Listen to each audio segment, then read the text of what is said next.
Sabi mo nga pala sa akin, marami sa mga kasamahan ko sa klabang nag-aalok sa'yo. Eh bakit naman ako pa napili mong sikmurain? Sinugod ako ng aking mama. Gusto niya akong palurin pero hindi naman ako susuko sa kanya. Hindi pa nga ako nakakahanap ng ibang trabaho eh. Delikado, baka hindi ko matapos ang pag-aaral ko.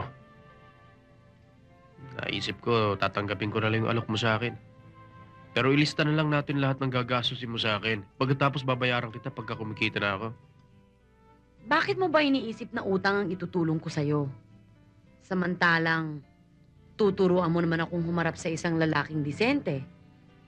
Yung hindi customer. At kapag dumating na yung lalaking yun sa buhay ko, yung ibabahay na ako, edi marunong na ako magmahal. Delikado yun. Kung akong pagpapraktisa mo sa pagmamahal, baka masaktan ka.